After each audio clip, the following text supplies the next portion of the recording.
Bongama tugenda kwewala amateeka ne penalties. Tewali nsimu abatambuddeko ba minister ne ba MPs mugambe president ekituufu. Tewali ensekulakulana. Atimanyi. Ati muzayi aleme kutya bantu. Oli ambadde n'agamba akalulu kubakatta. Tugenda mu kalulu muzayi baleme kulimba. Muzayi baleme kukulimba. Mukendeze penalty ekyokubiri muzirekeewo.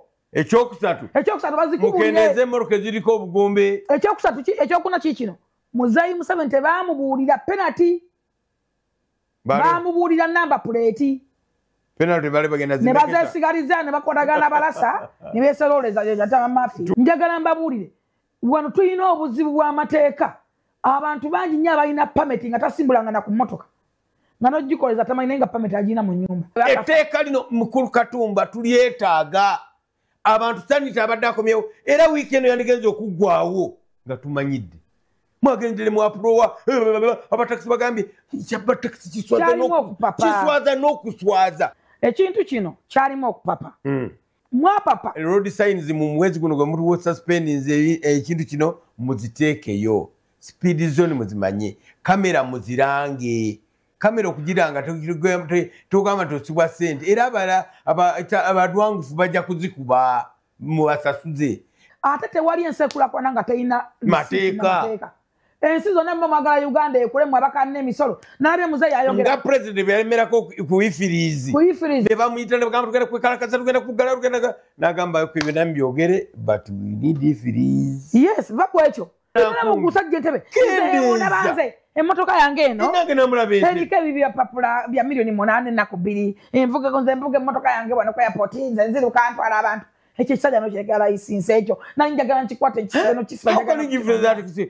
Bwobanga waliwo nalo olusajja olwalukadde lwafunya nsi yaluko wako wadda mwabe ebipapula bino mwakuba ebyakibino mwakuba ebipapula bibino bya milioni meka ku mmotoka yange bino mumbulire muzimmanja mutya mwazimpola kati ng'oyo ayogeza arrogance bw'atyo netuwuliriza ebyo ekisooka muzeyi Senkubuge netuwuliriza ebyo mwateka n'avaawo abantu bavuga batamidde naye anti waliwo personal contact omusanga atamidde omusajja namwe emitwalo 10 Ante ndagala okula.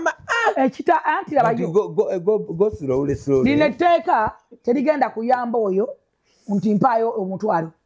Otamidde ovuga ebyekisusiru bagenda kubalisiti. Njato ya kudamu gunyo. Bwa moroke bajaji kube kifananye ngezunga. Bakube ya kinyonyode bulungi nnyo. Nagamba digital number plates. The size of penalty. It is the penalties. Sizo chazindesa. Si chazindesa. Naye ati president Munenya. Benza funa kintu kirungi bwe kityo ati ogamba ati si kya penalty. Mbucha kwata ngono mwana yafudde yayolengo yalaze omusajja yafudde. Very good. Naye ate bannayuganda 15 naye tumwebazeeko alindako ojja kwogera naye bannayuganda 15 mwekikumi mwana mubanna boto babala obaloliyo kakubiddwa essasi ye mukulu n'okufira mu accident is death.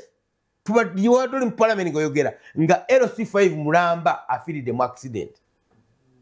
LC5 yafidde Kayunga Road mulamba afiridde mu accident. Twagala okugamba nze nyumibwa speed era bentambula nabo bona bakimanyi nabadde matovu nga muzze ekiro n'agamba wabadde ki ne mugamba bali digital number plate sinagifuna enamba esinagiteekako naye nabadde nkiyingidde kati ngenda kutandika okuddamu okukyejjamu tuddemu tuvuge bye mwagala ebyokubayisa ebyokubadda maaso tubadde tukyakuba bitaala kati mwagala tuddemu ebyo bye mwagala ensonga ki gye mwawadde mboli ya complaints bampadde ekitiketi ebisatu okugeza otutuuka entebe nga bampadde bisatu.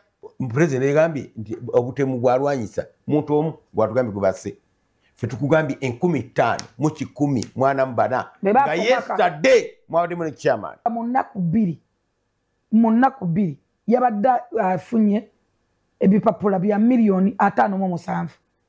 Emmotoka ze ezitanaggwayo exactly nti bana abali mu business kakiri yalingewo togamba nti tula moto yavuga obubi yafunye ebipapula yanaga naye bw'atunda emmotoka nga tunagimalayo kaadi esigala mu mannyage kaadi esigala mu ssimu ye kati bwe penalty baziweereza ye.